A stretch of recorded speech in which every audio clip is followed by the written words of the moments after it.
estas, los judíos constituyen el 1% de la raza humana. Son como una nebulosa partícula de polvo estelar perdida en la grandeza de la Vía Láctea.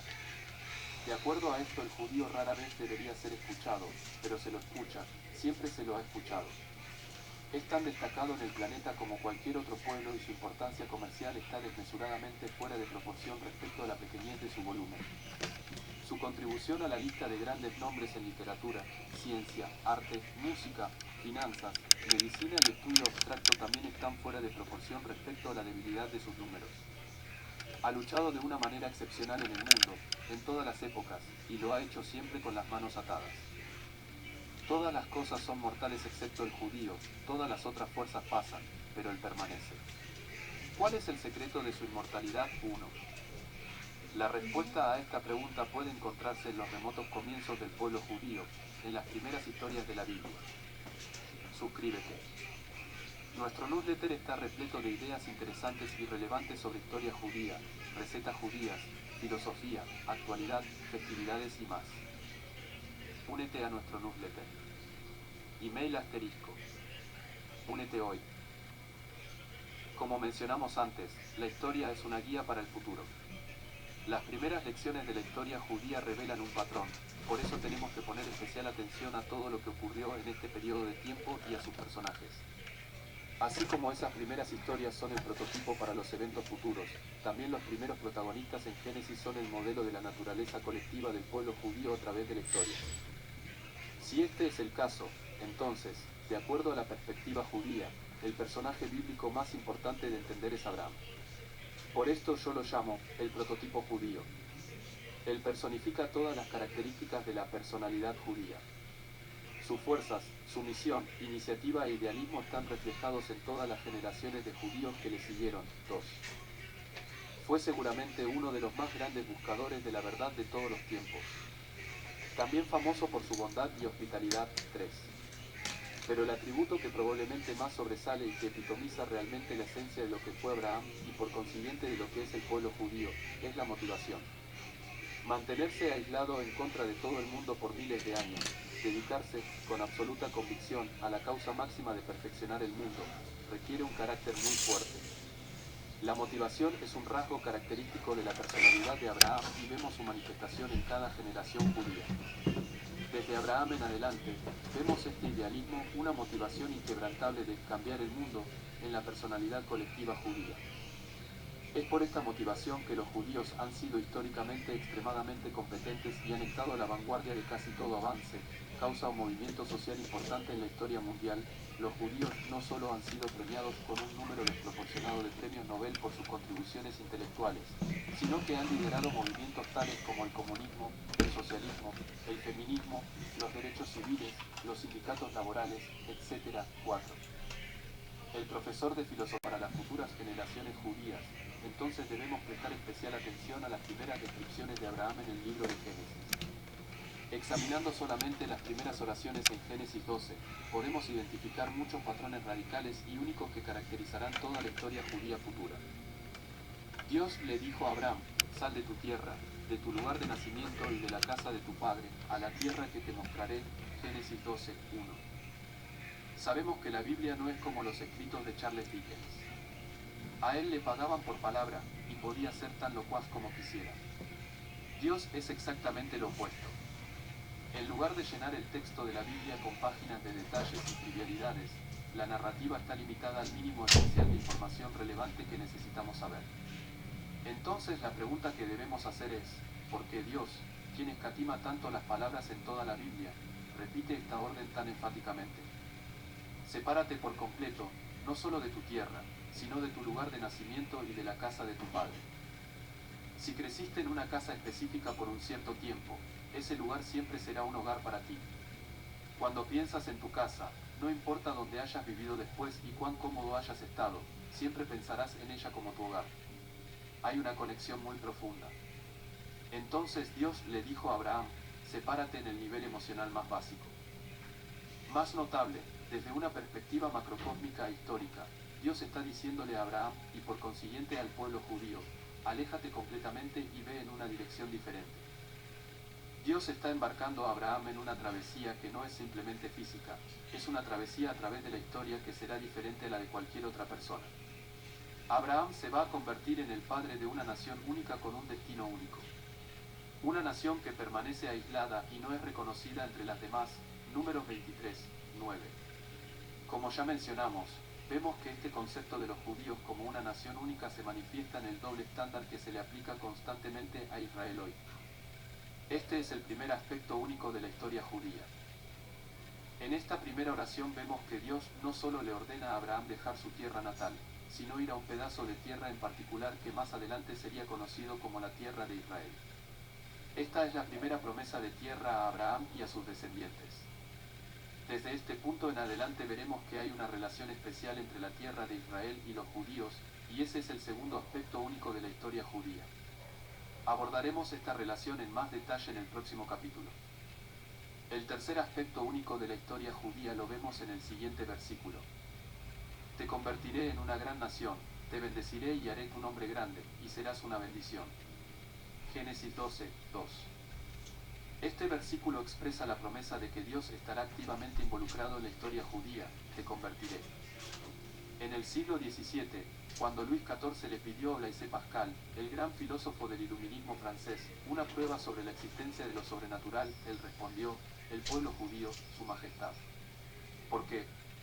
Porque conocía la historia judía y se dio cuenta de que para sobrevivir hasta el siglo XVII el pueblo judío violó todas las leyes de la historia. ¿Puedes imaginar lo que diría ahora viendo que los judíos llegaron al siglo XXI? La historia judía es un fenómeno sobrenatural. El pueblo judío nunca debería haber existido en primer lugar.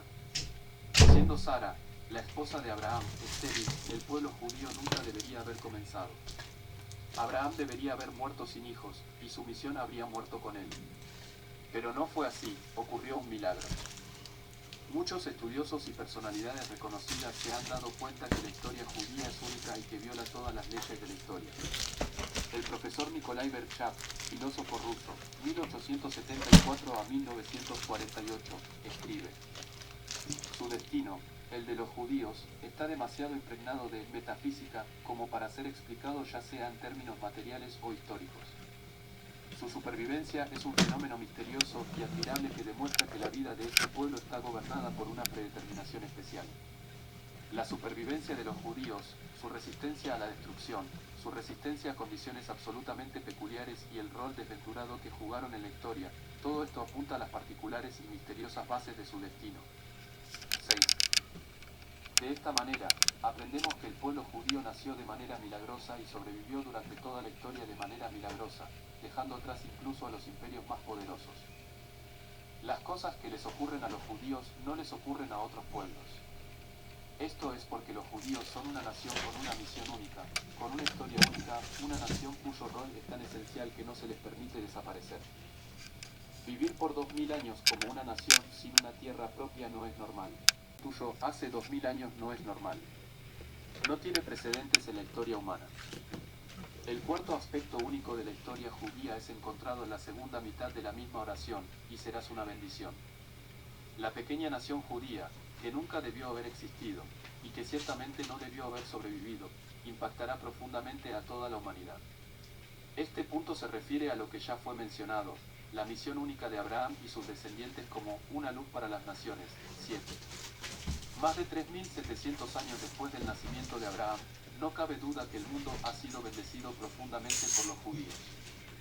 En palabras de John Adams, el segundo presidente de los Estados Unidos: insisto en que los hebreos han hecho más para civilizar a los hombres que cualquier otra nación. Son la nación más gloriosa que jamás haya habitado esta tierra. Le han dado la religión a 3/4 del globo y han influenciado los aspectos de la humanidad en mayor medida y más alegremente que cualquier otra nación, antigua o moderna. 8. Puedes ver el impacto increíblemente positivo que los judíos han tenido en el mundo. El más básico de todos es que los judíos han aportado los valores que ahora están relacionados con la democracia, que provienen de la Torá, el respeto por la vida, la justicia, la igualdad, la paz, el amor, la educación, la responsabilidad social, etc. Y número 5. Bendeciré a los que te bendicen y maldeciré a los que te maldicen, y a través de ti bendeciré a todas las familias de la tierra. Génesis 12, 3. Aquí, Dios le está diciendo a Abraham que él y sus descendientes, los judíos, estarán bajo su protección. A los imperios, las naciones y los pueblos que son buenos con los judíos les irá bien. A los imperios, las naciones y los pueblos que son malos con los judíos les irá mal. Y el mundo entero será cambiado por el pueblo judío. Este es uno de los patrones más grandiosos de la historia. Literalmente, puedes graficar el apogeo y la caída de casi todas las civilizaciones en el mundo occidental y en el Medio Oriente, España, Alemania, Polonia, América, Turquía, etc. En base a cómo trataron a los judíos. Irónicamente, la mayoría de las naciones han tratado a los judíos tanto bien como mal. Es un modelo repetido a menudo, en el que los judíos primero son invitados a un país y luego son perseguidos y expulsados del mismo. Veremos este patrón una y otra vez a medida que avancemos en la historia de los judíos en la diáspora. Por cierto, parte de este fenómeno no es tan sobrenatural, porque si tienes un grupo de gente viviendo dentro de tu país, un pueblo educado, motivado, dedicado, leal, creativo y con buenas conexiones, y eres bueno con él y le permites participar y contribuir de un modo significativo, tu país se va a beneficiar. Si exprimes a ese pueblo y lo expulsas, vas a sufrir la caída económica. Pero, por supuesto, hay mucho más. En las palabras de Thomas Newton, 1704 a 1782, el obispo de Bristol, la preservación de los judíos es realmente uno de los actos más indicativos e ilustrativos de los actos de la providencia divina, y que sin un poder sobrenatural pudo haberlos preservado de tal manera, como ninguna otra nación sobre la tierra ha sido preservada. La providencia de Dios es tan destacable en la destrucción de sus enemigos como en la preservación del pueblo judío. Vemos que los grandes imperios, que en su momento dominaron y oprimieron al pueblo de Dios, todos terminaron en la ruina. Y si tal ha sido el final fatal de los enemigos opresores de los judíos, que sirva como una advertencia a todos los que en algún momento, o en alguna ocasión, están por elevarse y comenzar su persecución. 9. Entonces tenemos un patrón final, el apogeo y la caída de las naciones e imperios dependerá directamente de cómo traten a los judíos, lo que es una idea impresionante y que claramente se puede demostrar en la historia humana. De estos 3 versículos en Génesis vemos los patrones fundamentales claves de toda la historia judía. La travesía de Abraham es el paradigma. Su vida personal y la vida de sus descendientes inmediatos van a ser una mini versión, un microcosmos, de lo que es la historia judía. Notas. 1. Mark I, The Complete Essays of Mark I, New York, Doubleday, 1963, 249. Es por eso que estamos con una bendición tan grande de Dios que nos damos cuenta que por el pueblo judío escogido de Dios por parte de Abraham, Isaac y Jacob, nos damos cuenta de las maravillas del número de 613 que está en Deuteronomio, el número de los mandamientos en la ley antigua, un testamento que dejó también Dios por medio de la promesa que le hizo a Abraham, nos la dejó a nosotros para el pueblo de Israel. Un pueblo que fue sacado de la esclavitud, la humanidad entera, es el conocimiento místico por dentro de nosotros, que fuimos sacados de este mundo, un mundo destructor, un mundo que no dejó sino vacíos en el alma de las personas, que nada les suplió la necesidad de un vacío que hay por dentro de nosotros y que solo lo puede llenar quien quitó e hizo ese vacío cuando nacimos nosotros y se quitó del lado de nosotros, que es Dios. Dios se hace a un lado para dejarnos a nosotros escoger aquella semilla del bien y del mal. Hoy, gracias a ese pueblo judío que albergó tanta fe, tanta gloria, como se dice en adoración, para el Dios Todopoderoso, el Dios invisible, y que por ello hoy estamos acá.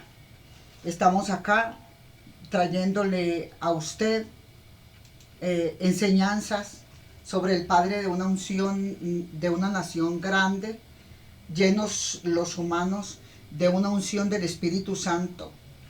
Pero vamos a hablar un poquito de nuestros primeros padres, Sara, Isaac, Jacob, Raquel, Salomón, y nosotros tenemos hasta mostrarios de fotos. Gloria al Señor, si a usted le interesan, están en la parte pequeña de nuestros videos para que usted las coja. Está la Abraham, Isaac, Simeón, Salomón, en una galería que tenemos ahí de fotos de 1881. Abraham, la parte principal de toda esta escritura y de todo este estudio que estamos haciendo de madrugada, de noche y de día, pensando solo en la palabra del Señor y cómo llevar su evangelio a toda criatura, de la Torá a la historia, y la historia que es la Torá. Abraham es el padre del pueblo judío, es esposo de Sara. Entonces Dios lo envía de su tierra natal a la tierra de Canaán y le promete hacer de él una gran nación, por medio de la cual las naciones serían bendecidas. Una vez en Canaán, formó una familia numerosa. El pacto que daría origen al pueblo judío continuó a través de su hijo menor, Isaac. Si usted lo recuerda, Isaac es el hijo menor de Abraham, pero el de la promesa de Dios con su esposa. Segundo, cuando Abraham forma todas esas multitudes en Canaán, hay un proyecto con Dios y Abraham, pero no se espera de que el pueblo va a pasar por hambre y que les va a tocar regresarse, venirse a buscar alimento al mundo que es la perdición, lo superfluo, las vanaglorias, las vanidades, donde está toda clase de corrompición, digámoslo así, frenéticamente. Hermanos, cuando nosotros nos vamos a la historia, reconocemos que nuestro mundo está peor que Sodoma y Gomorra, y que aún hay gente como la mujer de Lot buscando a ver para atrás, para que la Chequiná le tenga que ver el rostro y quemarla y hacerse una estatua de sal, para que las vacas la laman todo el día y en la noche termina solamente la estatua, que desde por la mañana amanece siendo una estatua de sal. En las tardes termina solamente usted viéndole los pies, porque todo el ganado lame la sal de esa estatua, dando a entender en el mundo espiritual que nosotros somos la sal de la tierra, pero cuando nosotros volteamos a ver para atrás el mundo, nos quedamos solamente sirviéndole al mundo y del lambe, de las lenguas lambedoras de las vacas, nuestro cuerpo.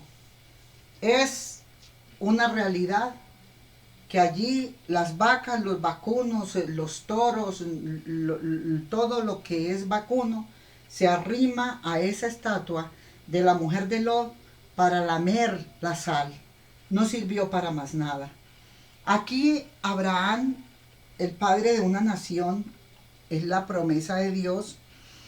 Abraham, patriarca del pueblo judío, entrega a un mundo de idolatría, entregado con sus padres. Pactó con Dios. El relato de Agada, de pasar sobre el descenso de Israel, Egipto, relata sus orígenes nacionales y enmarca la historia judía como el cumplimiento de ese pacto inicial sobre Abraham y Dios. Aquí entonces es tan bonito nosotros conocer la historia cuando Sara, que es la hermana es la madre del pueblo judío y esposa de Abraham, hermana también, gloria al Señor, del mismo Abraham, porque es esposa, es prima, perdón, de Abraham, porque es esposa, nada más y nada menos, que es hija nacida de un hermano del papá de Abraham.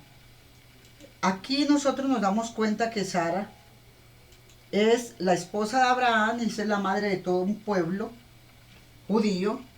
Tras una larga lucha contra la infertilidad, en su vejez, da a luz un hijo llamado Isaac. Aquí nos damos cuenta también en estas historias maravillosas. La Biblia es una historia, las historias son reales del acontecimiento de nuestras familias.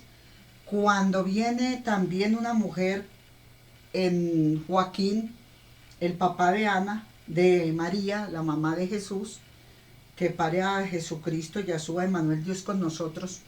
Su esposa Ana también está de una edad avanzada y es estéril.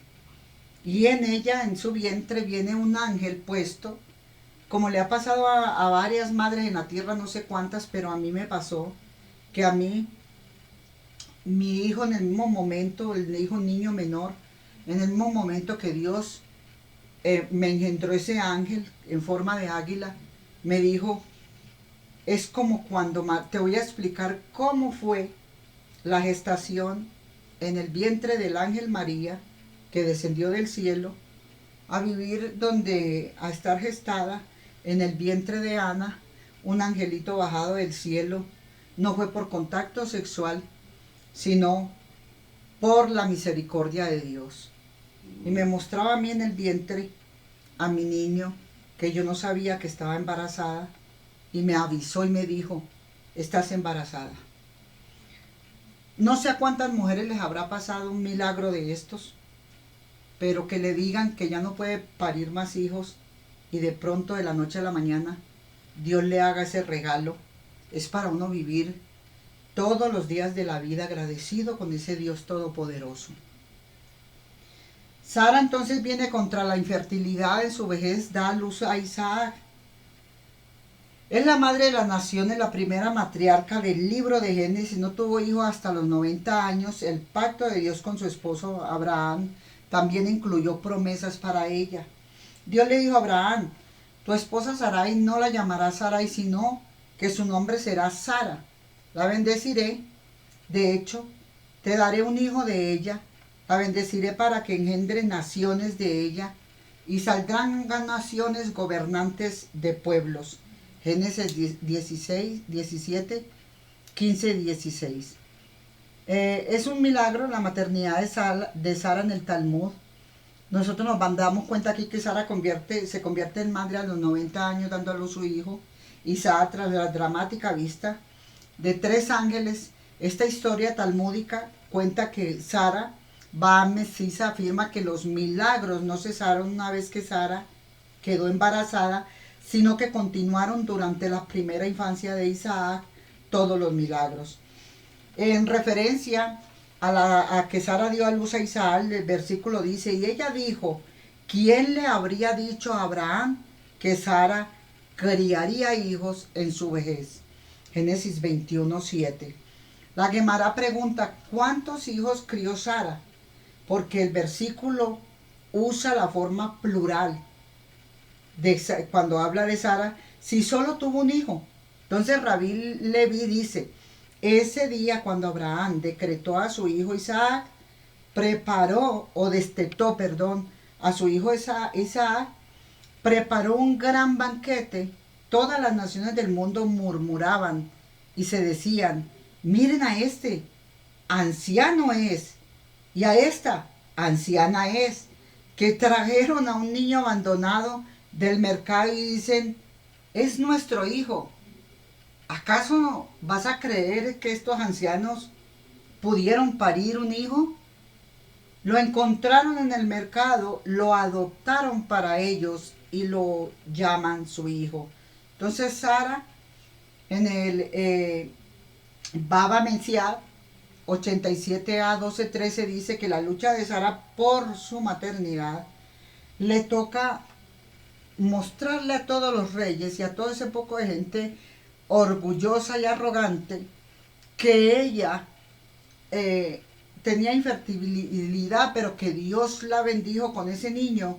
Y Sara permanece entonces aquí esperando que le traigan todos los niños de la comarca, que le traigan a ella los niños, para ella darles seno y mostrarles cuál maternidad es la que ella está viviendo, la real y verdadera, la que de su seno, saca amamanta, saca leche, gloria al Señor, para otros niños. Y le llevan entonces las mujeres, porque no le creen, le llevan miles de niños allí para que ella se los amamante. Aquí entonces por ello es que Sara tuvo muchos hijos, porque una mujer cuando amamanta a un niño, con ello está diciendo es mi hijo de leche.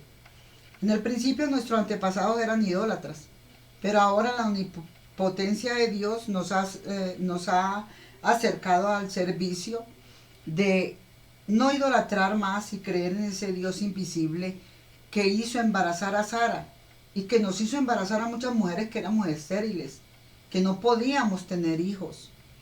La omnipresencia de nuestro Dios, Josué dijo a todo el pueblo, esto dice el Señor Dios de Israel, al otro lado del río habitaron siempre vuestros antepasados, Taraj, padre de Abraham, padre de Nacor, y tuvieron a otros dioses, Nacor era el padre de Sara, a otros dioses, pero yo tomé a vuestros padres Abraham del otro lado del río y lo giré, dice, lo guié por toda la tierra de Canaán. ¿Trayendo qué?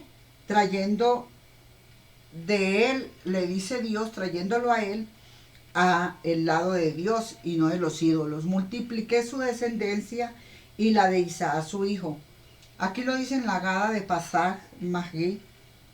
En el principio nuestros padres eran adoradores de ídolos en la parte 1 y 3. Aquí nuestro Dios entonces hace un pacto con Abraham, un pacto del cual usted ya se está enterando, que parió a Sara. También nos dice el Talmud en hebreo, Ei, Lamed, Kaf, Vav, Sayin. Instrucción y enseñanza en una obra que recoge principalmente la discusión rabínica sobre las tradiciones y costumbres, y aquí entonces el valor numérico sobre Yehoshua o Yahshua, más 5 unidades, dando a entender que Isaac quiere decir gloria al Señor, Yeshualín. Entonces nos enseña que es prometiendo la venida de nuestro Señor Jesucristo como el Mesías. Nosotros debemos de entender que es una pregunta razonable de preguntar, ¿será que Sara, de verdad, la gente misma que se preguntó y dijo, esos recogieron ese niño en el mercado y dicen haber parido a ese niño? Entonces es una irregularidad en que alguien sea tan insensato, endurecido de corazón, incrédulo, y que no pueda creer que hay un Dios todopoderoso que les creó a ellos mismos, los que critican estas aberraciones, desconfiando de ese Dios todopoderoso. El libro seriamente de Abraham dice así, diferente del libro de Abraham, dice: el libro de Abraham proporciona información significativa que no se encuentra en el relato del Génesis. Entonces, en particular en Génesis 11, 28, 31, Génesis 1, 12 dice: el material adicional difiere del libro de Abraham, que incluye los siguientes puntos: la existencia misma de un registro escrito por Abraham. La Biblia no ofrece ninguna pista de este libro de Abraham. La evidente enfatización, gloria al Señor, enfatiza a Él que es nuestro Dios el que hizo todos los milagros en Él, incluso lo mandó a alfabetizar. Y la alfabetización que hizo Abraham y su posesión de registros antiguos lo dice en el libro, gloria al Señor, de la ciudad de Salem, y la salvación que hizo, la protección que hizo a su hermano Lot cuando fue secuestrado por hombres armados en Sodoma y Gomorra. El deseo de Abraham de ser alguien que posee gran conocimiento, gloria al Señor, en el Abrit 1.1, el libro de él, su deseo de ser sumo sacerdote, poseedor del sacerdocio descrito como el derecho de pertenencia que le pertenece a los padres, de sus hijos y que él fue el primer sacerdote y después siguió Isaac. Su exitosa búsqueda por encontrar a Dios, la rebelión de sus padres porque los dejó por la idolatría, la práctica de no sacrificios humanos, incluyendo niños y todo eso que incluía cuando su papá iban a adorar al dios Baal, el asesinato de personas que se negaron a adorar ídolos de madera o de piedra o de cualquier clase de ídolos que le impusieran las religiones. El apresamiento violento de Abraham por parte de sacerdotes locales para matarlo también como sacrificio humano a él, y el papá lo escondió en una montaña donde él resultó encontrándose con un palacio, una ciudad llamada Salem o ciudad de luz. El papel de Taré, el padre de Abraham, esconderlo para procurar que Abraham no fuera asesinado. El uso de un altar diseñado como un lecho de león y puso otro niño que había nacido de unos sirvientes en su propia finca, en su propia casa, para que creyeran que él sí había matado al hijo que había parido su mujer. Abraham fue asesinado en abril 130, según pues en el Abraxas, el uso de un altar diseñado para ello, descripción del vaso con opos. El papá está confundiendo incluso al hermano mayor, que es el sacerdote brujo del rey, y como un lecho le hace decir de que él mató a su propio hermano, o sea, le llevó para que lo entregaran al Dios que su hermano mayor de Abraham es el sacerdote. Entonces es descrito aquí que en el intento de matar a Abraham se ve también la descripción de vasos con opos delante del altar del Fasmil como representación de dioses paganos y una referencia al dios del faraón representado como un cocodrilo en el fax. Aquí está la liberación también milagrosa de Abraham de la muerte, que el poder de Dios, quien envió un ángel para liberar a Abraham después de que Abraham clamó al Señor invisible. La destrucción del altar y de los ídolos por el Señor, la posesión de parte de Abraham, que le quemó el Señor todo ese altar y toda esa porquería de ídolos. Abraham, de registros sagrados del pasado, también se cuenta una hambruna en Caldes antes de que Abraham fuera a Canaán. El arrepentimiento de Tar, el padre de Abraham, y su posterior regreso de la idolatría a Dios Todopoderoso después de que amainó amainó mucho o más profundo fue la hambruna. La edad de Abraham, que a los 62 años cuando salió de Harán, la ganancia de almas en Harán, aparentemente por la predicación de Abraham, contando las maravillas que hizo Dios con él mismo, quien siguió en Canaán también predicando, construyendo un altar en la tierra de Gersón antes de entrar en Canaán, donde Abraham oró por el alivio de la hambruna en beneficio de esas familias de sus padres. Aquí hay otros dos altares, se construirán más tarde, dice el Brasil 2:18-20, la posesión de Abraham del Urín y Tumín que le fue otorgado por Dios, el conocimiento de Abraham que detuvo las estrellas, no las pudo contar, las estrellas de los cielos, y también Abraham tuvo de las estrellas y los planetas, la astronomía, la conoció y la enseñó, se obtuvo mediante la revelación de nuestro Dios Todopoderoso, revelación a Abraham acerca de la existencia premortal de espíritus inteligentes en la presencia de Dios, incluyendo información sobre un gran concilio con el cielo donde se establecería planes para esta tierra y nuestra prueba mortal.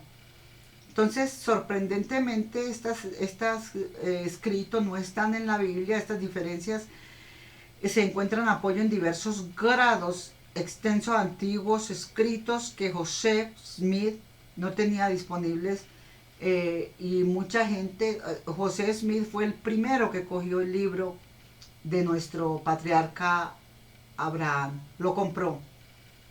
Afirma que la idolatría revelada en Ur, que hacía que la gente cometiera pecado y contaminaran, lo dice también la Biblia.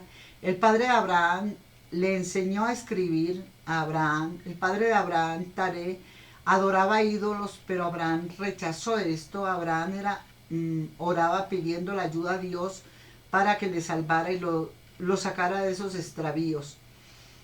Aquí entonces estos textos extrabíblicos los llaman extrabíblicos porque no los dejaron en la Biblia y que para ellos no son verdad ni los respalda ningún otro libro les respalda o les da vivencia de ser verdaderos. Pero la siguiente discusión, a menos de que se indica el número 1, la existencia del libro de Abraham. Según José Smith, había un libro de Abraham. La Biblia nunca mencionaba estos libros. Y también el asesinato de Abraham, lo cuentan como se lo estaba contando, fue rescatado por el señor Rabano Mauro Abad del siglo, en Alemania, escribió un comentario del siglo IX, indicando que Abraham fue enviado al fuego también, y que Dios lo sacó de ese fuego, no murió. El texto hebreo, vamos a ver entonces un poquito, le voy a poner a usted el diálogo con una voz que tengo aquí, me la permita a mí el Señor. La antigüedad bíblicas, el texto hebreo midrásico, hablaba también de que nuestro Abraham, Dios le proveía todo lo que él necesitaba, y que la gloria de Dios Todopoderoso se manifestó después de que él le dijo a su padre que no idolatrara esos ídolos. Entonces aquí el bisabuelo de Abraham, la idolatría viene de su bisabuelo, se extiende por todo el mundo y por lo tanto la vanidad explica su nombre. La vanidad, la vanagloria, la fabricación de ídolos en ventas, en negocios, son negocios, las ventas de ídolos. Él vino y los exhortó. Aquí entonces que el padre de Abraham se negaba a la vida, a dejar de fabricar sus ídolos, y se los daba a sus hijos para que los vendieran. Entonces intentan matar a su propio hijo Abraham, Tare. Una parte verdadera sorprendente de la historia del libro de Abraham es que Tare está detrás del intento de matar a Abraham. Indica que sus padres es un rebelde de la rebelión y se negaron a escuchar a Abraham y procuraron quitarme la vida por mano del sacerdote Elcana, quien era sacerdote del faraón en la tierra de Caldea. Y curiosamente, varios textos antiguos indican que Tare no solo era idólatra, sacerdote satánico, que fue el investigador de que el rey y sus agentes mataran a Abraham. ¿Por qué? Vamos a unos ejemplos. El comentarista judío llamado Rashi, que vivió en el 1040 y 1105, escribió que Tare se quejó de Abraham su hijo ante Nimrod, el rey, porque destrozó sus ídolos y lo arrojó al horno del fuego. El mismo Tare, lleno de odio porque su hijo le fregó los ídolos.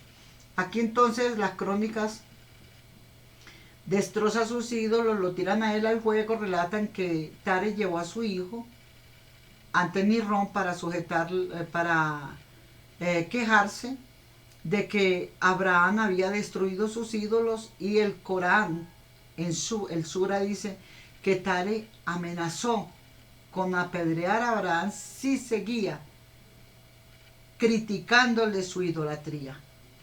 Muchos textos musulmanes se basan en el relato del Corán. Por ejemplo, la historia árabe de Tabari, conforme muestra también que Abraham lo iban a lapidar si no cesaba su oposición a la idolatría de Tare, su padre.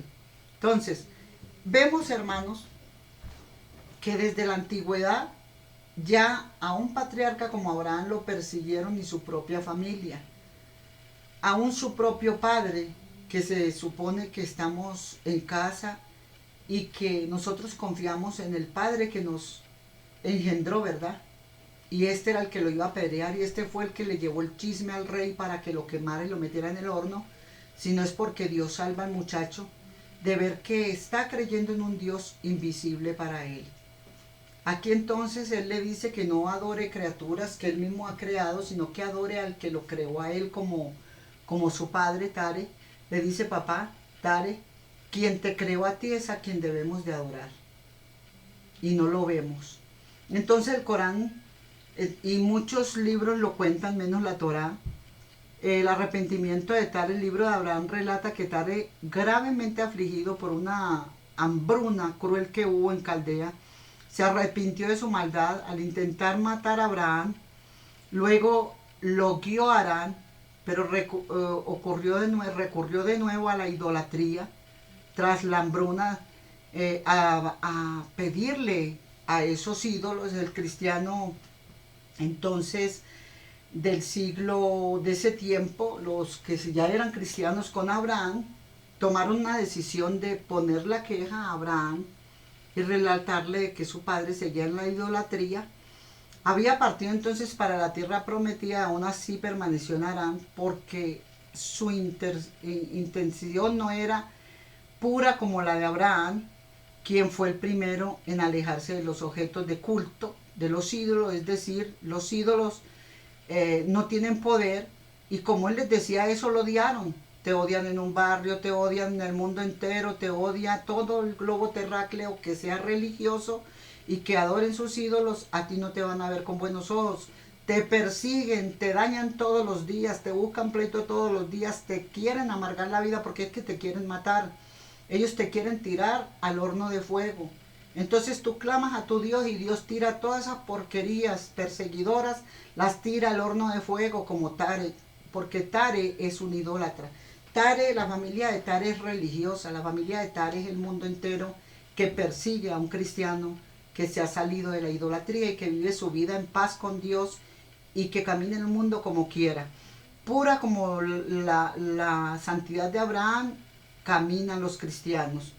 Además, las crónicas de Jeramel del siglo XII informa que Tare se arrepintió al ver que Dios había liberado a Abraham. Es un periódico de ese tiempo. El texto hebreo midrásico del Tanaj, del Elijá, afirma que Eliyahu, que Tara abandonó su morada en Cal para, por amor al cielo o por amor a Dios, lo que explica el arrepentimiento de él.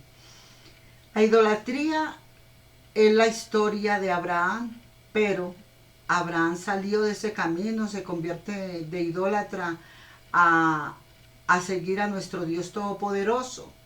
Las antigüedades bíblicas dicen que Pseudofilón, compuesto alrededor de la época de Cristo, indica que hubo sacrificios humanos de los hijos e hijas nacidas de adoradores paganos que entregaban sus propios ídolos para el diablo mismo, para sus ídolos, porque decían que eso era lo que exigía su Biruni, su demonio. Numerosos textos judíos árabes relatan que Nimrod supo que por sus astrólogos que nacería un niño que amenazaría su reinado, por lo que mató a muchos niños en un intento de matar a Abraham. Un ejemplo es el libro de Jacer.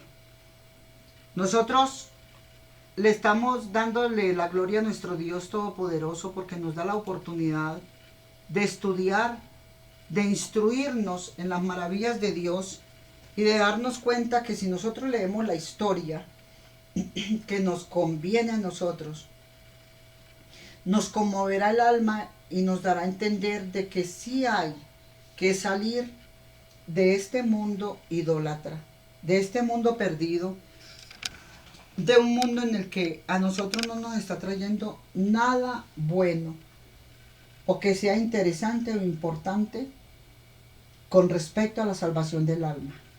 Y lo que no es ejemplar para la salvación de nuestra alma es bueno dejarlo a un lado, dejarlo fuera.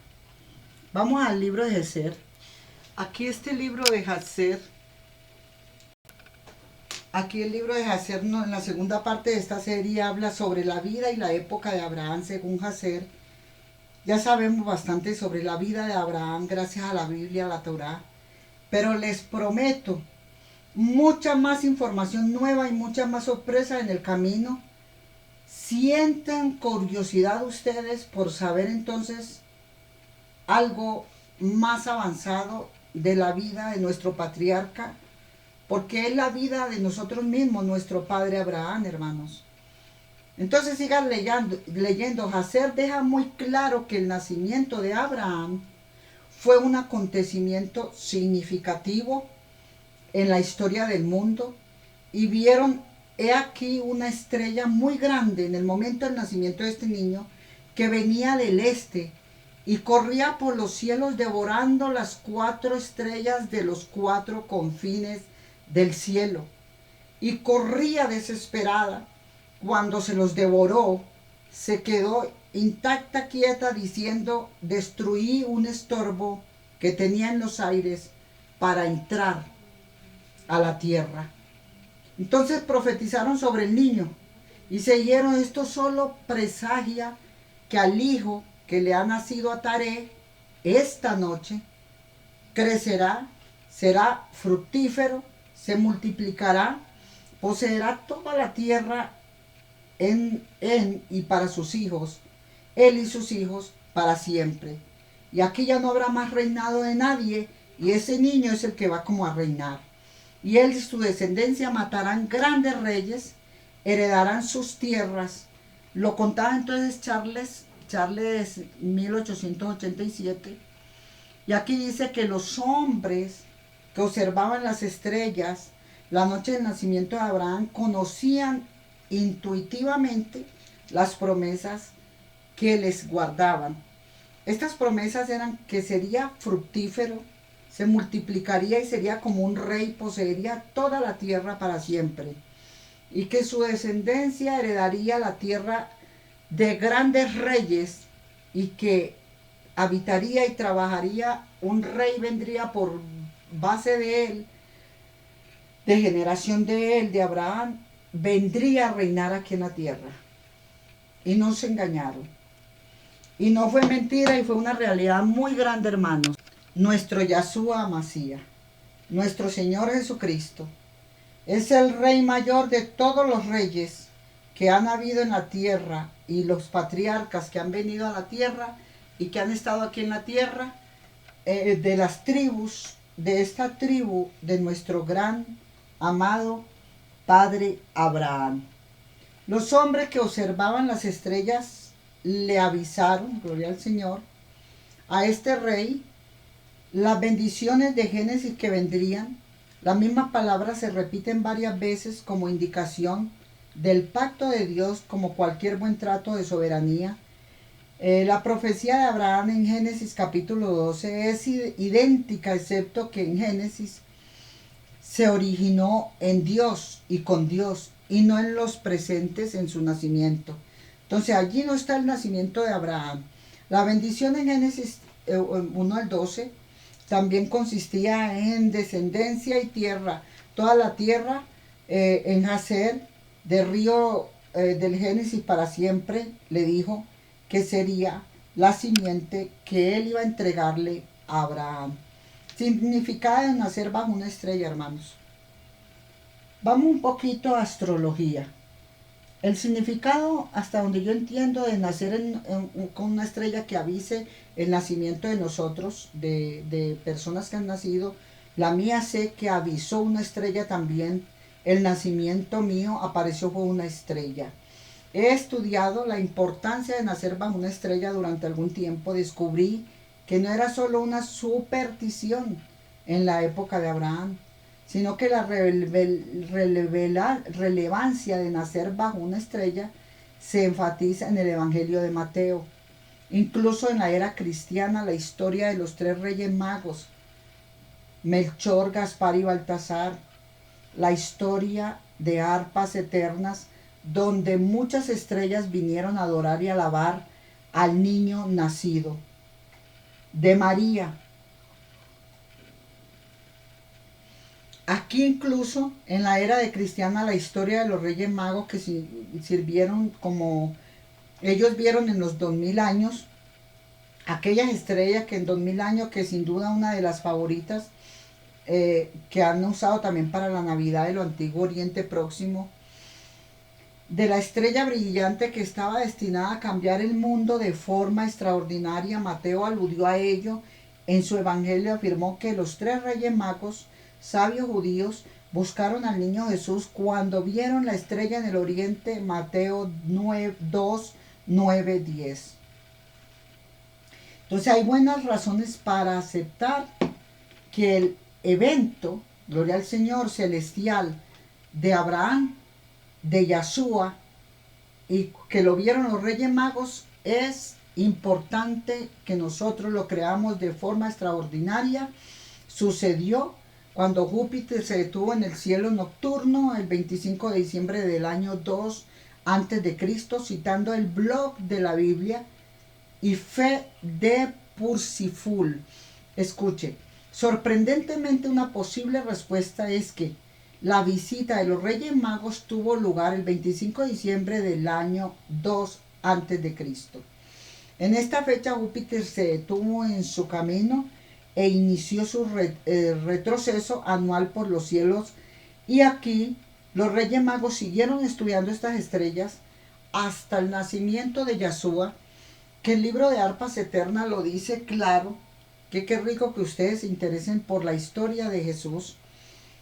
Los magos del nacimiento del rey según Mateo, cuando 2 Reyes Magos dejaron a Herodes claro, le dijeron que la estrella seguía y que se detuvo sobre el lugar donde se encontraban.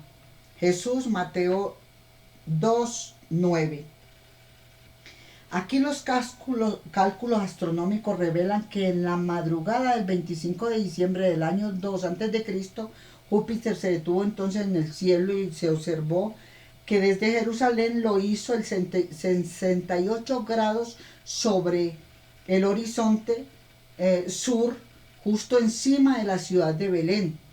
Esta fecha pudo haber sido memorable incluso para quienes no estaban familiarizados con las observaciones astronómicas, ya que según el cómputo romano coincide exactamente con el solsticio de invierno. Entonces, Julio César instituyó el nuevo calendario juliano en el siglo I a.C., la festividad del solsticio o solsticio de invierno, que se celebra el 25 de diciembre. Mateo menciona la estrella de Oriente, que se debió a una creencia largamente esperada, que es la estrella Mesías. Vamos entonces a la estrella del Mesías. La creencia en la estrella del Mesías, tanto en el judaísmo como en el cristianismo, se basa en el pasaje de Números: una estrella brotará de Jacob. Números 24:17. Rabí Akiva explicó esta misma escritura. El liderazgo de Shimon Bar Kokhba, que es Rabí Akiva, creía que Kolba era el Mesías prometido. Finalmente la estrella de Kokhba, gloria al Señor, se apagó. Se le conoció como Bar Kokhba, con Z, el hijo de una mentira. Entonces, su mesianismo terminó abruptamente con la muerte de cientos de miles de judíos. Fue una época increíblemente triste. Usted va al periódico de ese tiempo antes de Cristo, en el año 1, y estudia el periódico de ese tiempo judío, triste en la historia del pueblo judío. Entonces, Bar Kokhba 2021, a lo largo de todo el episodio de Kokhba, vislumbramos la concepción cristiana primitiva de nacer bajo una estrella. Aquí entonces Justino, mártir, mencionó que los primeros cristianos fueron severamente castigados por no aceptar a la estrella de ese ídolo Barcova o Cosba. Cuando el rabino Akiva se refirió a la profecía de números como cumplida en Barcova, Ta'anit y Bad 8, los cristianos simplemente respondieron: este es un error, Jesús de Nazaret y ningún otro es el verdadero Hijo, es una estrella verdadera. Aunque los cristianos aceptaban las estrellas, lo que fueran, nosotros aceptamos a Mesías. Continuó entonces en algunas sectas del judaísmo la idea mesiánica que era diferente al cristianismo. Entonces aquí Abraham, José, Moisés, todos fueron mesiánicos porque guiaron a su pueblo a la victoria sobre sus enemigos. Aún hay un Mesías más por mostrar que Hazer tenía un plan muy claro cuando mencionó la importancia de la estrella de Abraham, que los primeros cristianos todavía creían que los humanos podían guiarse por las estrellas. Ahora, cuando nace Abraham, que es guiado por las estrellas, lo van a intentar matar, porque después de Secoba viene Abraham, y en Abraham era que vendría la estrella Mesías, Yahshua Masía, Jesús, el verdadero Hijo de Dios, el Salvador del mundo, el que va a salvar todos los humanos. La promesa en Abraham, la vida de Abraham está muy documentada en numerosos textos religiosos fundamentales para el judaísmo. Entonces, la primera de Reyes capítulo 6 dice que los antiguos israelitas estuvieron 480 años en la tierra antes del templo de Salomón. Éxodo capítulo 12 dice que los antiguos israelitas pasaron 400 años en Egipto. El templo de Salomón fue construido aproximadamente en el año 960 a.C., póngale cuidado a esto. Al sumar las fechas 960, 480, 430, los estudiosos incluyen que Abraham se encontraba en movimiento aproximadamente en 1870 a.C. Sin embargo, dado que algunos estudiosos apoyaban un éxodo temprano y otros uno tardío, en 1450 a.C. y 1250 a.C., la cronología de Abraham, está en el periódico de los judíos, un éxodo temprano, ya hablamos de ahí, ahora camina en consecuencia de Abraham al datar a Abraham utilizando fuentes extraviadas, o extrabíblicas, que se encuentran en una evidencia considerable movimiento de personas que van es por una religión durante su vida, y no es que le prestaron atención a que era que de Abraham saldría la simiente de Dios del cielo, para que nosotros no adoremos la criatura, sino al Creador. Aquí idolatran entonces las estrellas, porque Abraham también fue pronosticado por una estrella y Yahshua también. No debemos, sino que cuando muestra una estrella, mostrando que descenderá un ángel de arriba del cielo para alumbrarle a la humanidad que está perdida en sus delitos y pecados, y que al venir a alumbrarle a la humanidad que está perdida en sus delitos y pecados, una estrella descenderá del cielo enviada por Dios, que es la luz de Dios Todopoderoso. Viene de arriba y no de abajo. No pueden mostrar por eso un ángel caído. Deben demostrar es el vuelo de que lo que viene es celestial.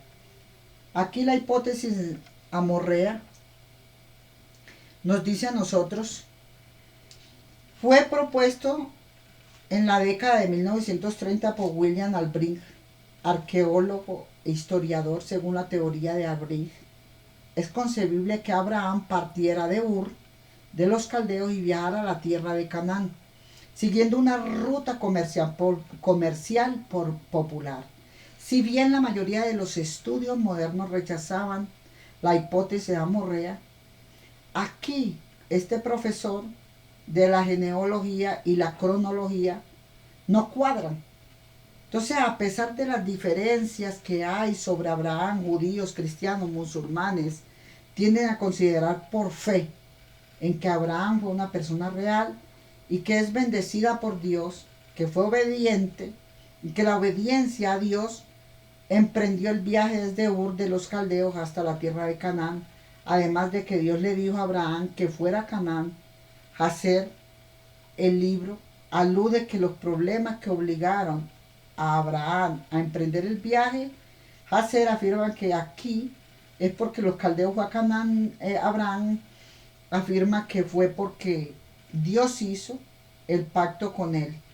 Y es lo más creíble, hermanos, que si Dios hace un pacto con los acontecimientos que promete vida a alguien y bien en sus promesas, ¿cómo no vamos a creerle el libro de Hacer?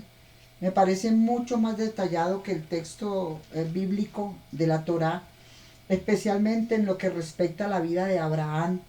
Como la mayoría de los lectores ya conocerán, de que no habla mucho ni muy claro sobre Abraham, pero aquí en esta parte sí habla. En este libro de Hacer, como se mencionó anteriormente, nació bajo una estrella, lo que significa que tenía enemigos y su vida siempre estaría en peligro, que esto encaja perfectamente con la conciencia también de que vendría con una conciencia más abierta, más despierta que todas las otras humanidades. También nos está mostrando aquí en esta parte que desde el principio Nimrod, su hermano, intenta matarlo, se refugia porque él es un rey, con Noé y Sem durante 39 años, Abraham, y fue allí donde estudió la ley. Desconocemos cuál también se escondió en cuevas. Fue atendido también en una ciudad por Dios Todopoderoso llamada Salem. Estuvo siendo escondido con la familia de Sem, que es la familia de Adán, pero la parte santa, Sed, el hijo de Adán, no idolatra. Entonces viven como nómadas en cuevas y escondidos del mundo de Sodoma y Gomorra. Durante 39 años fue allí donde estudió. Intentó matarle Nimrod siempre, entonces por eso se refugia con ellos. Estudia la ley.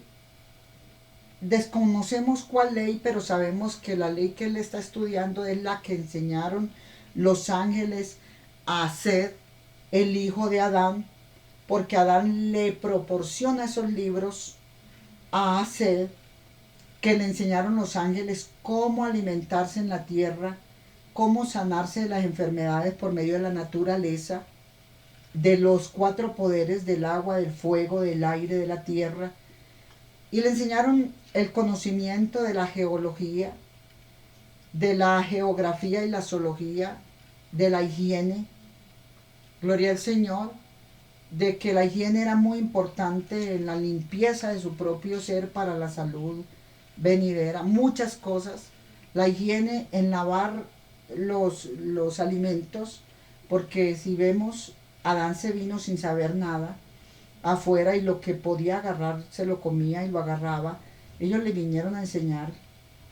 El libro de Hacer nos enseña también que cuando él desconocía muchas cosas de los planetas, de todo, le enseñaron a defenderse de las cataclismos que vinieran, para que estuviera percibido, porque Dios siempre estaba permitiendo que la tierra hiciera su rotatorio. Aquí también todo el episodio se esconde en cuevas. Él fue atendido por ángeles y ese ángel se llama Gabriel. Todo el episodio de la experiencia en la cueva recordará la historia islámica de Mahoma, gloria al Señor, que también cuenta de Abraham. El sol, la luna, las estrellas, al mismo tiempo dice que Abraham siguió al Señor desde los 3 años. Más tarde Abraham se volvió monoteísta y siguió al único Dios verdadero. Prueba de ello es que destruyó todos los ídolos que lo persiguieron por ello. La otra ocasión, Abraham se encuentra frente al horno de fuego con palabras similares al libro de Daniel, Abraham también camina en un horno de fuego mientras lo quieren quemar, y Abraham, a él lo quieren muerto, y cuando ven, él camina y no muere. Abraham dijo al rey: el Dios del cielo y de la tierra, en quien confío y en quien tengo mi confianza, Él tiene todo el poder sobre ti y sobre todo lo que hay, hasta sobre el fuego. Me libró del fuego al que me arrojaste. Ahora, ¿dónde me irás a tirar? Dice el libro de Charles, 1887. Otro concepto interesante en hacer es la historia de Ismael. Primero vamos a mencionar que Agar junto con Eliezer fueron regalos de Faraón a Abraham. Eso es lo que debemos de saber primeramente. ¿Por qué apareció Agar en el lugar de Sara y Abraham? Esta historia cuenta que Agar junto con Eliezer fueron regalo del faraón a Abraham. Agar era hija del faraón y de una concubina.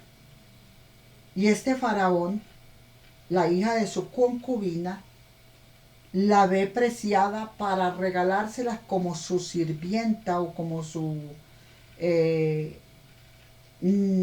servidora a ellos, a Sara. Estos regalos que se le da es el sirviente y la sirvienta, y de una concubina en la escritura hebrea, Agar, Ismael fueron expulsados, y sabemos muy poco de ellos en la Torá. Pero en el libro, excepto que Ismael hizo una breve aparición en el funeral de Abraham, Hazer, por otro lado, retrata una historia muy diferente. Ismael amenazó la vida de Sara, por lo que tuvo que abandonar el hogar familiar. Y eso no lo cuenta la Torá, de que fue que Hazer intentó matar a Sara por rabia y por celos de que él era hijo de Abraham y que ya ella era simplemente una madrastra, y que su mamá sí había tenido al primer hijo de Abraham. Entonces intentó matarla viendo de que ella tiene otro hijo. El niño Ismael amenaza la vida de Sara, por lo que tuvo que abandonar el hogar familiar. Pero Abraham nunca perdió contacto con Ismael. Lo visitaba con mucha regularidad como su padre. Lo instruía en los caminos del Señor. Ismael y sus hijos vivieron con Abraham muchos días en la tierra. Abraham habitó en la tierra de los filisteos. Abraham se volvió a casar cuando quedó viudo con Sara, se volvió a casar con Agar. Se casó con Agar, perdón. Volvió no, porque él estaba ya casado con Sara. Pero él vino y se puso a vivir ahora, su esposa ahora fue Agar. Así que siguieron muchos días en la tierra. Abraham habitó en la tierra de los filisteos mucho tiempo. Hazer también confirma este libro que Ismael estuvo muy presente en la ofrenda de Isaac, lo cual se explica en el texto como un sacrificio humano o un holocausto. Sara, la madre de Isaac, era media hermana y sobrina de Abraham. La sobrina era la opción, yo les dije que prima, pero era sobrina, porque eran dos hermanos. La opción preferida debido a los reyes del Levítico sobre el incesto. Sara tuvo dificultades para concebir, de ahí la instrucción de Agar. O sea, la instrucción de Agar y Ismael en la vida de Abraham. Abraham y Sara finalmente tuvieron a Isaac, quien se casó con Rebeca, que tenía 10 años. A Isaac tenía 60 años cuando Rebeca dio a luz a Jacob. Tenía 10 añitos Rebeca. Y Esaú, Isaac, el hijo de la promesa, fue la mayor bendición y la mayor prueba para Abraham. Sara, Abraham fue tentado a ofrecer a Isaac como sacrificio humano. Lo que no leemos en la versión del Génesis es que Satanás indujo a Dios a probar a Abraham. En cambio, en los libros de Hazer, Talmud, Corán, las similitudes con Satanás indujo a Dios a probar a Job igualmente. Entonces dice que por mí eran innegables, al igual que con Job, Satanás vaga por la tierra, ve a Abraham y decide que necesita una prueba. Gloria al Señor. Lo cuenta Jacer capítulo 22.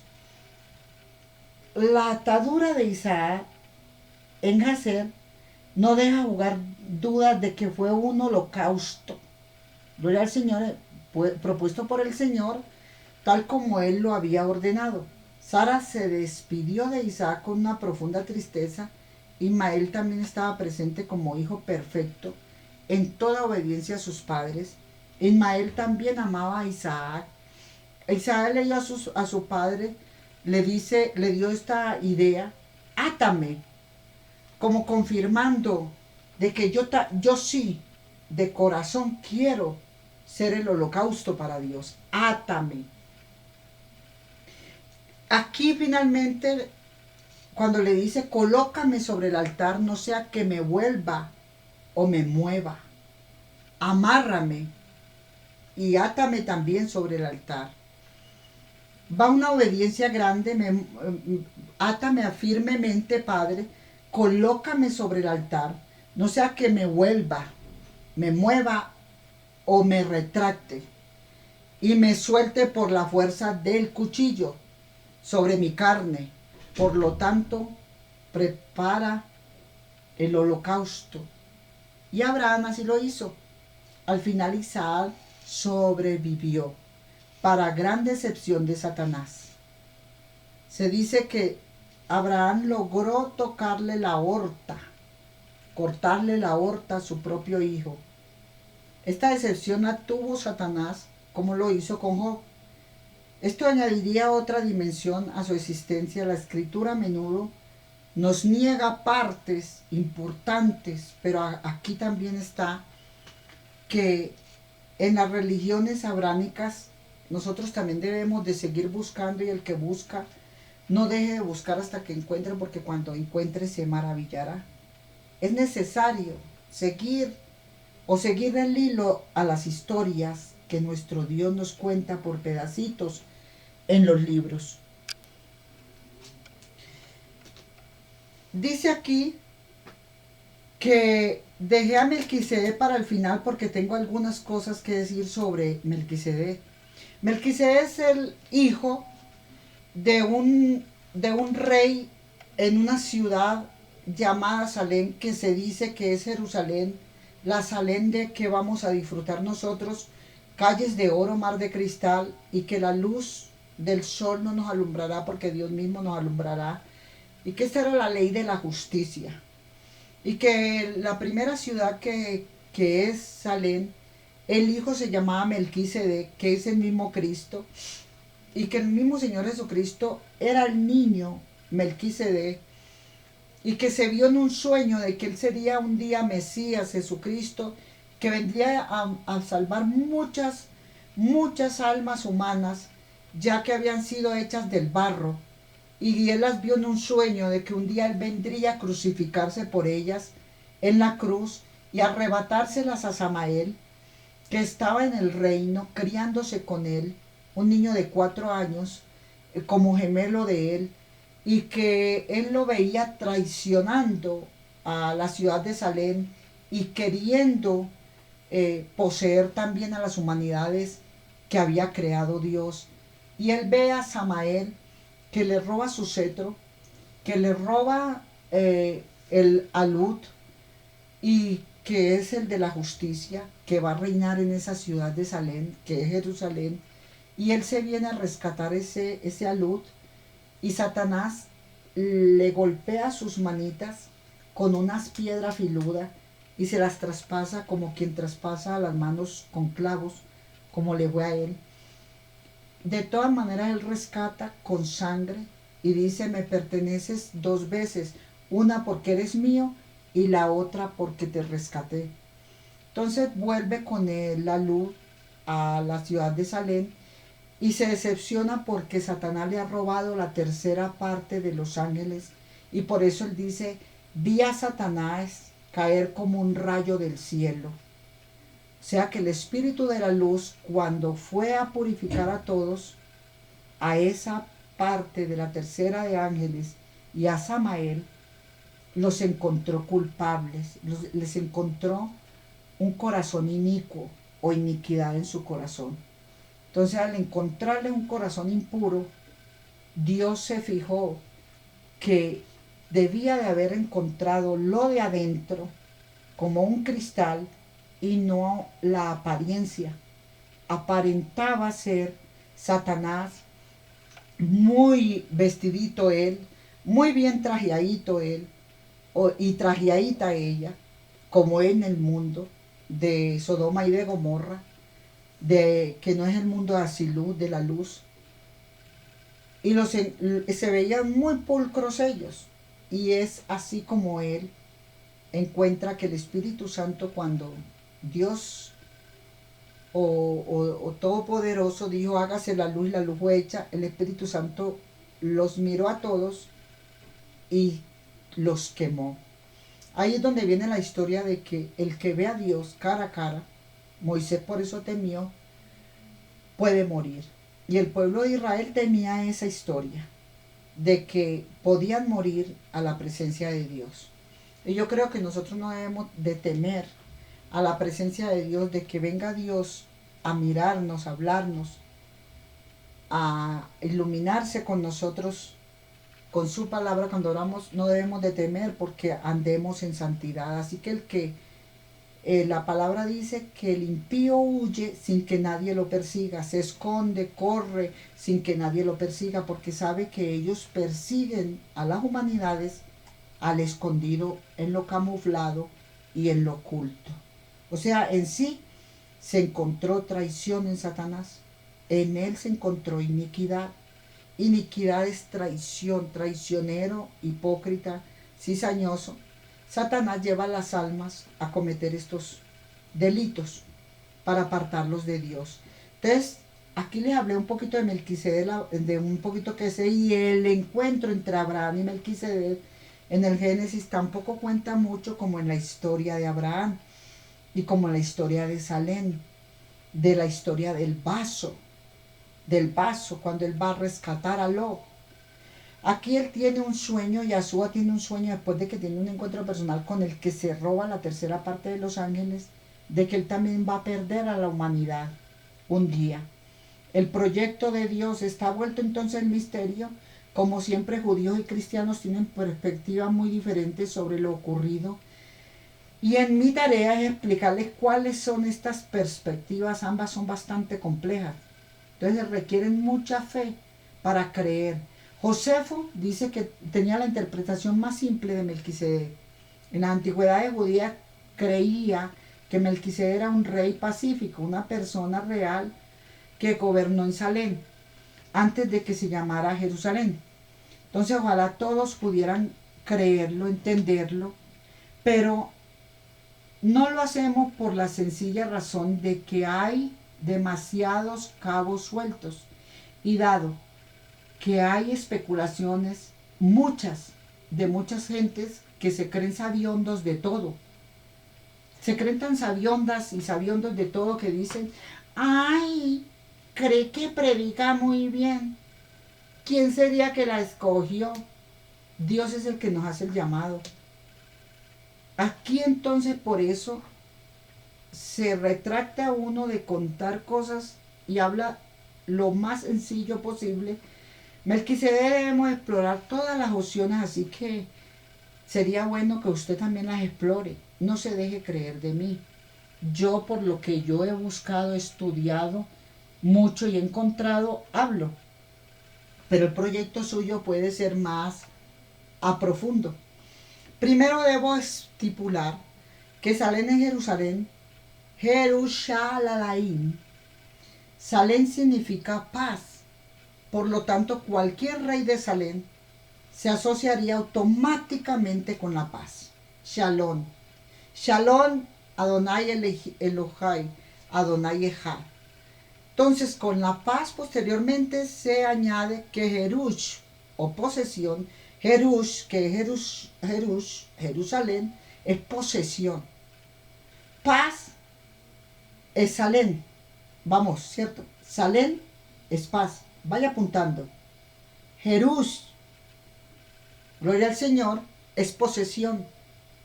Salén es paz, Jerús, la palabra Jerús es posesión, entonces poseemos a Salén. Jerusalén, posesión, posesión, gloria al Señor, o paz, adquisición de paz. ¿Quién es la paz del mundo, hermanos? Que nos prometió y nos dijo, yo soy la paz del mundo. Yahshua Masía, Yahshua Jerusalén, la paz del mundo. Salén, la luz, gloria al Señor, la paz.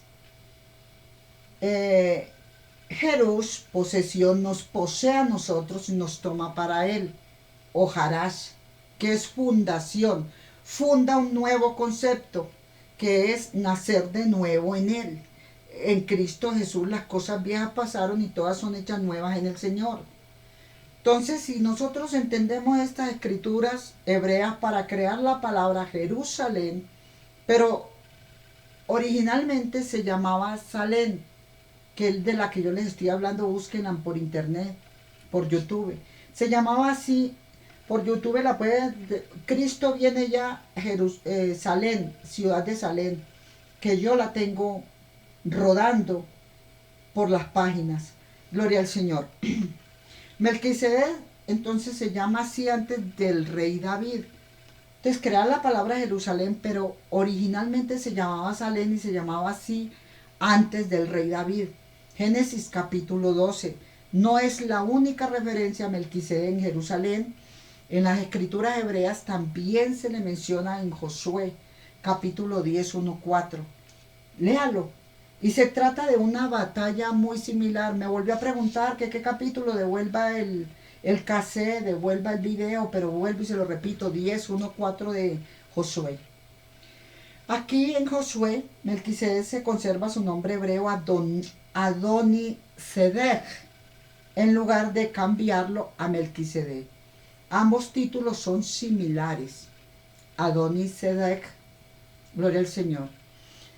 Aunque Adonisedec significa señorío, mientras que Melquisedec se refiere más a realeza, sacerdotes, realeza. Lo explica con más detalles de esta manera.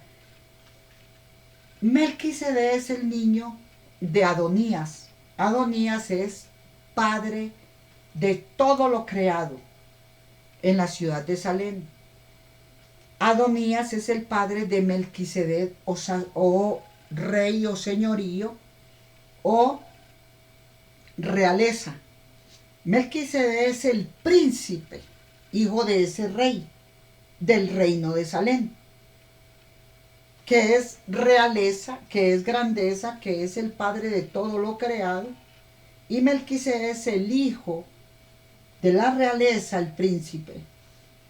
Aquí se cría junto con Satanás, que es llamado Samael, y Samael traiciona la justicia, se burla. El pobre loquito tonto, ay, el pobrecito, porque mire, vea, en vez de ser injusto, el que sea injusto, dice, por eso el Señor sea más injusto todavía. El que sea santo, santifíquese más, porque cuando yo vaya, me llevo los santos.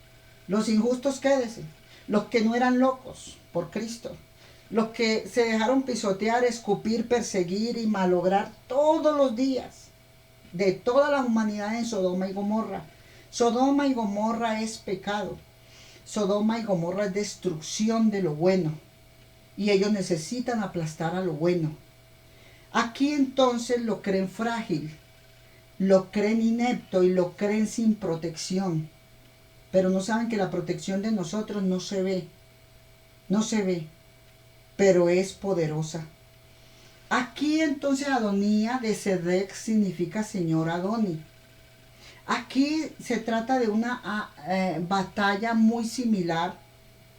En Josué y Melquisedec se conserva su nombre hebreo Adoní, que es Adonisedec. En lugar de cambiarlo a Melquisedec, significa señorío. Aquí Adoní, del rey que les conté de Salem, Sedec significa Señor Adoni. que es justo Sedex.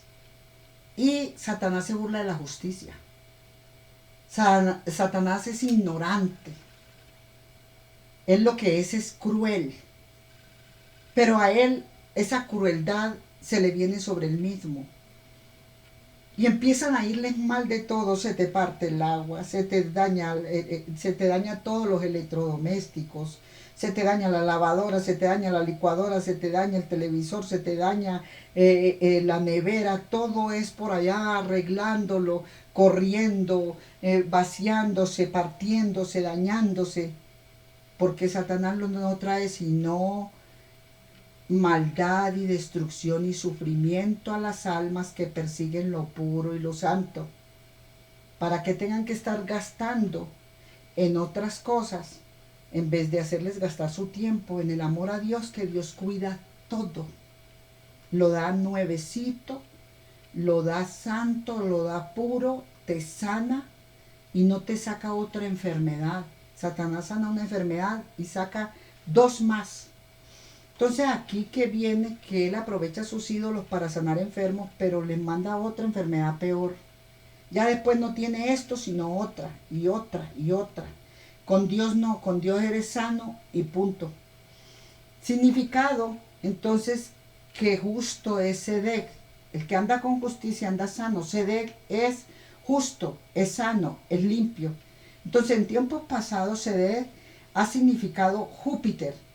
Pero el significado ha cambiado con el tiempo. Adoni Sedec ha sido dejado como Adoni, que en Josué, en su batalla, paró el cielo. O sea, Sedec es poder, es el dueño de todo lo creado y todo le obedece a él. Entonces Génesis 14, el Salmo 110, y en hebreo, capítulo 3, 15 y 17, el título está escrito como Melquisedec. Entonces parece que la comprensión, tanto judía como inglesa, de este momento de Melquisedec, no era solo una persona común, era una realeza, era un reinado, gloria al Señor, o realeza. Aquí el enfoque es que la mención de Adonías, que era el papá de Melquisedec, el rey y el niño príncipe, pone en Génesis 14 donde Adonías de Melquisedec se reunió con Abraham y comparten un sagrado pan, ¿ya? Y este sacramento de paz, y diferencia de la simple comprensión, gloria al Señor, de hablar de que él estaba mirando la humildad de Abraham para entregarle todo y quedarse solo con la familia que había salvado. Aquí el autor de Hebreos, que es presumiblemente Pablo, usa varios salmos para establecer el reinado y sacerdocio de Jesucristo. Pablo usa el Salmo 110 como una profecía sobre Jesucristo. El Señor dijo a mi Señor, dice David, se menciona a Sión, que es Jerusalén, Salmo 76:2. Finalmente tú eres sacerdote para siempre, según el orden de Melquisedec, Salmo 110. De una perspectiva cristiana, el señorío, gobierno, reinado y sacerdocio de Jesús está en el Génesis capítulo 14. Cumple todos los requisitos de un sacerdote. Sin embargo, como descubrimos, él dijo, mi reino no es de este mundo. O sea, yo soy el rey de todos los humanos de luz que han adquirido mi conocimiento de mí, se preocuparon por conocer más de mí, menos del prójimo. Por eso dice, ama a tu prójimo como a ti mismo, o sea, no lo persigas. Debes de saber más de mí, que es Dios por sobre todas las cosas, que saber más de lo mundano, del impío. Usted quiere saber más la vida de julanos, de peranos, que de Dios. Y es más maravilloso que usted se instruya en lo que le va a llevar al cielo, a la salvación. Una vecina, un vecino a usted no le va a llevar a salvarle ni a nada. Nadie de nosotros que prediquemos la palabra le vamos a ayudar a usted a salvarse o a ser de buena ayuda para usted, no. Usted tiene que bregar es aprender de Dios, de lo que nosotros hablemos de Dios, de esa palabra de Dios, no del que la predica, sino de la palabra que es predicada. Aquí el escritor de Hebreos él la expuso, pero no era suya. La secta de Qumran vivía a la espera de Mesías, un sacerdote como Aarón, una realeza como dijo David.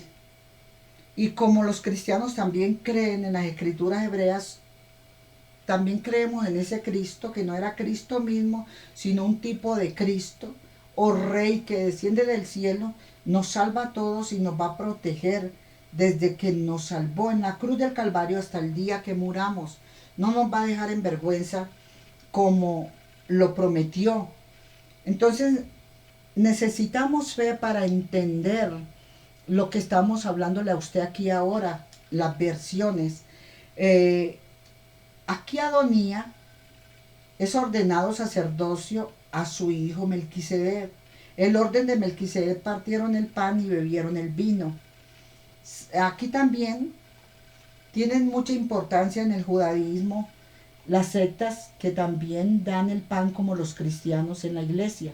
Ya que mencionan el número del significado de la escritura hebrea, descubren que los autores de la Torá descubrieron algunos aspectos inusuales del Génesis capítulo 14. Por ejemplo, observaron títulos divinos como comunes como Dios Altísimo, el nombre que le dan a Dios Altísimo, Creador del cielo y de la tierra, frases que no eran comunes en otros libros de la escritura hebrea. Los números también se repiten. Adán fue mencionado 7 veces. A las 2 bendiciones de Melquisedec contenían 7 palabras cada una. En total, según las autoridades, los autores, el 11% del texto ocupa palabras y frases únicas. Sarna y Potok de 1989, según todos los relatos, ya sea de Hazer, de las escrituras hebreas, del libro hebreo, desde una perspectiva judía o cristiana, el encuentro de Abraham con Adonías, el padre de Melquisedec y Melquisedec, no eliminan la presencia de Yud-Hei Bad-Hei, el Mesías. Las letras Chod, Ebaud, que se implican aquí exclusivamente a Dios, y por eso se llama Shen. Shen a Meforah, gloria al Señor. El momento propimium, Maimónides explicó por qué, cuándo y cómo eliminaron el nombre de Dios verdadero. Aquí las letras del nombre de Dios, Moisés Maimónides, guía para los perplejos, gloria al Señor. Encuentra usted en ese libro muchas guías también sobre el Mesías nombrado y escriturado en la ley, que era Moisés, Jesús.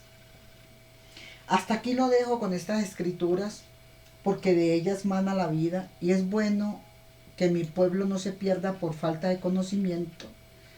Habla Abraham y todas las personas que posiblemente buscamos nuestro terruño y quiénes somos.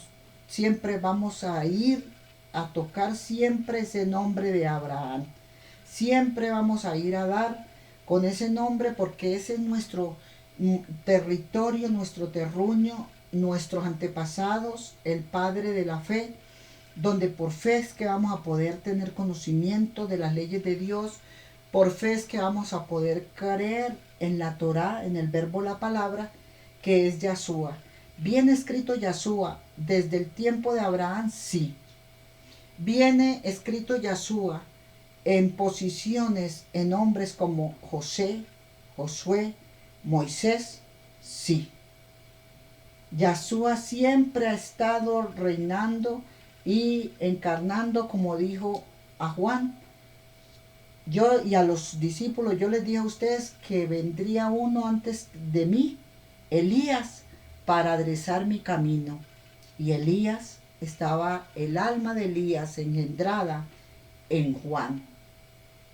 Sí está Jesús en la tierra, siempre ha estado, y es bueno que usted ande con temor y temblor a esta santa y bendita palabra de Dios, que no nos trae más que limpieza, más que sanidad, alegría, felicidad y shalom. Shalom para usted y shalom para todos los que escuchan palabra de Dios. Dios le bendiga, Dios le guarde. Muchas gracias por leer, por escucharnos, porque escuchar es oír lo que el Espíritu dice a su espíritu. La palabra, al ser expresada y hablada, la fe viene por el oír la palabra de Dios. Al usted leer la palabra de Dios, la fe inmediatamente se impregna en usted. Emuná. Dios le bendiga.